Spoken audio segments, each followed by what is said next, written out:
Hadirin yang dirahmati Allah Subhanahu wa taala. Dalam beberapa hari ini kita mendengar berita tentang ramainya para orang tua datang ke pengadilan agama untuk minta penetapan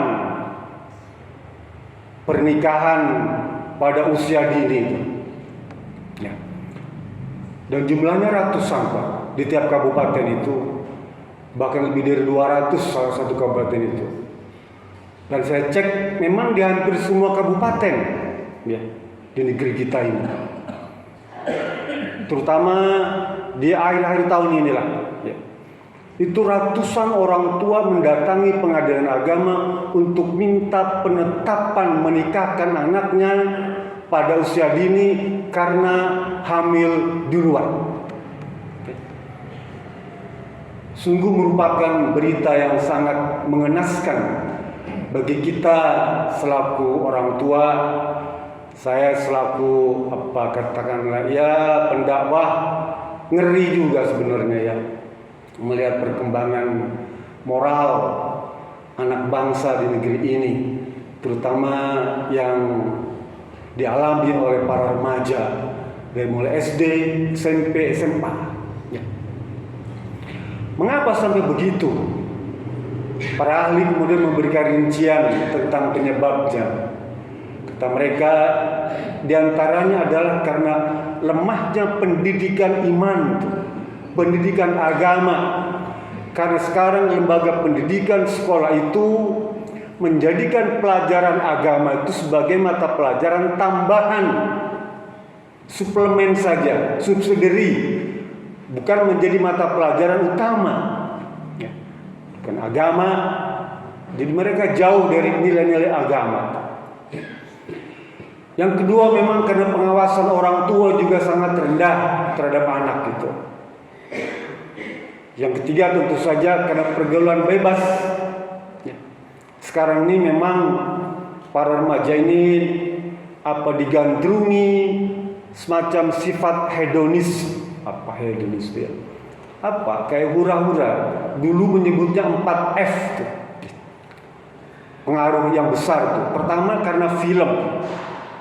Baik film pendek ya ataupun film yang panjang yang mudah diakses lewat teknologi, lewat HP itu kita bisa menyaksikan film-film pendek yang berdurasi 1 menit.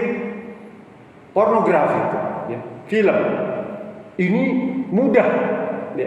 Hampir semua media sosial menayangkan itu, Pak ya. Semua Bapak bisa akses lewat YouTube, lewat Facebook, lewat Twitter, Instagram. Semua pendekatan medsos itu menayangkan pornografi ya, yang film-film pendek gitu ya. Baik yang direkam privat secara pribadi ataupun direkam secara kolektif atau memang diproduksi secara massal ya. Dan itu jumlahnya ratusan ribu situs yang menayangkan tayangan-tayangan itu film. Yang kedua fashion ya, 4F orang menyebutnya. Fashion itu pakaian ya. Sekarang coba kita tengok ya, pakaian-pakaian yang di televisi, apalagi di media sosial, semuanya menampilkan gaya vulgar tuh ya. Ya. Yang bisa membangkitkan syahwat baik laki-laki maupun perempuan, baik orang dewasa maupun anak-anak. Ya. Bangkit syahwat itu karena melihat pakaian tuh ya. Kita saja yang sudah tua tergoda ya melihat begitu tuh, apalagi anak muda. Fashion. Yang ketiga food, makanan tuh ya. Tengok makanan instan itu semuanya berkalori tinggi ya. Memberikan semangat, gairah, energi yang kuat. Makanan instan. Dan itulah jenis makanan yang disukai oleh para remaja. Remaja paling suka makanan instan. Tinggal pesan online datang tuh jenis makanan atau minuman. Ya, minuman tuh dengan 5.000 kita bisa dapatkan minuman energy drink tuh yang bisa menambah kalori, semangat, gairah, syahwat. food, makanan, membangkitkan gairah. Yang keempat, fun. Apa fun itu? Semacam tren, senang-senang, ya, senang-senang. Orang berinteraksi itu senang, ya, happy. Jadi remaja sekarang senang happy. Di sekolah dia mungkin mata pelajaran yang diikuti cuma beberapa puluh persen saja, sisanya dia happy, fun bersama teman-teman tuh, bergaul, ikhtilat dalam bahasa Arabnya itu. Oleh karena itu Rasul berpesan dulu tuh dalam hadis yang diriwayatkan oleh Jabir bin Samurah, ya, hadis sahih. Kata beliau, Rasul berkata, ya, apa tuh? La yakhluwanna rajulun bimra'atin fa inna salisahuma asy-syaitan. Ya. Janganlah sekali-kali kalian bergaul, berinteraksi, bersentuhan dengan wanita laki-laki itu dengan wanita yang bukan mahram. Ya. Di sana sebetulnya khalwat. Khalwat itu bersepi-sepi, ya. Jadi berduaan lah, nggak boleh kita tuh dengan wanita yang bukan mahram itu berduaan. Lah yakhluwan tuh khalwat. Kalau kita dulu tuh khalwat tuh bersemedi, Pak. Di goa tuh ya bersemedi, cari ilmu, cari wangsit itu. Nah, hadis ini dipakai untuk tidak boleh kita berdua-duaan di tempat-tempat sepi, ya, tempat-tempat tersembunyi yang nggak ada orang, mungkin di kamar hotel, mungkin di tempat kosan yang nggak kelihatan tuh. Kenapa? Terus bilang fa inna salisahuma asyaiton. Karena yang ketiganya bersama kalian itu adalah syaitan. Apa kira-kira kepengen syaitan itu? Tugas utamanya apa dia? Menjerumuskan orang beriman, membinasakan orang Islam. Tujuannya itu. Nggak ada. Orang kafir nggak urusan dia, nggak. Orang Islam, orang beriman yang disasar utama. Orang kafir juga ada syaitan juga, tapi tugasnya lebih ringan. Tapi orang beriman, orang Islam, syaitan itu menggoda keras supaya orang berdua-dua itu melakukan perbuatan yang tercela. Ya. Tercela. Kemudian para ahli menambahkan lagi tuh, kalau tadi orang tuh dipacu, ya, gairah semangat syahwatnya itu dengan film, dengan fashion pakaian, dengan makanan, dengan hobi kesenangan, dipacu tuh semangat gairah ini dikunci dengan undang-undang perkawinan tuh, ya. Undang-undang perkawinan, Undang-Undang Nomor 16 tahun 2019 tuh. Apa kata undang-undang yang dibawa oleh Yang Mulia tuh di parlemen tuh, bahwa usia pernikahan itu harus berusia 19 tahun baik laki-laki maupun perempuan. Dikunci di sana. Lah sekarang kalau misalnya anak SD, SMP, SMA tuh, ya, mereka udah syahwat tuh udah tinggi, Pak. Sementara dia dilarang untuk menikah karena undang-undang. Ya. Bagaimana perasaannya? Bagaimana cara menyalurkan syahwat yang menggebu itu? Ya. Mau nggak mau dia pelampiasan, ya, jalan keluar. Sementara dia minim ilmu tentang biologi, ya. Jadilah, ya, hamil. Orang tua dulu sih, Pak, kalau ada anak tuh mengandung, ya, sebelum menikah itu jadi aib, Pak. Merah padam, bukan hanya bapak ibunya, keluarganya semua merasa merah padam, jadi aib di kampung itu, Pak. Sekarang ini orang udah nggak begitu, Pak. Ya, saya lihat orang tua tuh yang mendaftarkan di pengadilan agama itu dia nyaman-nyaman aja tuh. Dianggap biasa dan orang melakukan hal yang sama. Apa? Married by accident tuh istilahnya, ya, MBA. Dulu ada istilah MBA tuh, ya. MBA itu bukan master business administration, tapi married by accident, menikah karena kecelakaan. Dulu jadi aib, Pak. Sekarang saya menyaksikan mereka santai, ketawa-tawa, senang-senang aja. Baik remajanya juga orang tuanya senang aja datang aja, biasa santai aja. Seakan-akan itu jadi merupakan biasa gitu lah. Biasa. Ini yang kemudian saya ngeri, Pak. Sebenarnya pembicaraan tentang menikahkan wanita hamil ini panjang, Pak. Dulu zaman itu sudah dibahas, Pak. Ya.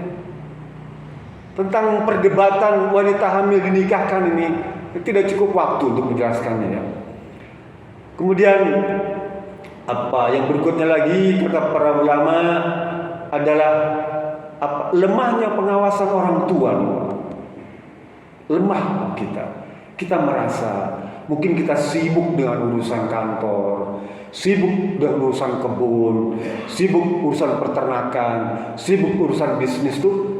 Sementara keluarga di rumah, anak istri kita tidak bisa kontrol tuh, Pak. Ya, tidak bisa kontrol. Ini yang dikhawatirkan, Pak.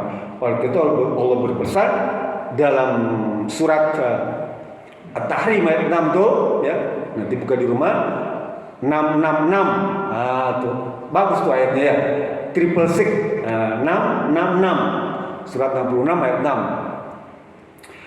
Ya ayyuhalladzina amanu qu anfusakum wa ahlikum nar. Wahai orang-orang beriman, jagalah diri kalian dan keluarga kalian tuh. Ya. Kita dulu disuruh untuk menjaga, Pak. Menjaga istri dan anak-anak kita itu. Karena mereka adalah tanggung jawab kita. Ya. Kullukum ra'in. Kalian adalah penanggung jawab kehidupan mereka di dunia dan di akhirat. Kalau misalnya ada tanda-tanda beger di Pak, beger itu ya balik bukan balik. Kelihatan udah pengen kalau burung tuh Pak, atau hewan, mohon maaf ya, hewan tuh ada kalau udah beger tuh, kalau dalam bahasa kedokteran namanya grooming. Kalau sudah grooming itu udah pengen itu segera kawinkan, nikahkan gitu ya. Sudah buru-buru ke pengadilan daripada nanti keburu dia MBA ya. Allah perintahkan di dalam surat An-Nur ayat 32. Nanti Bapak buka lagi. Wankihul ayyama minkum wassalihina min ibadikum wa imaikum iyakunu fuqara'u yughnihumullahu min fadlih.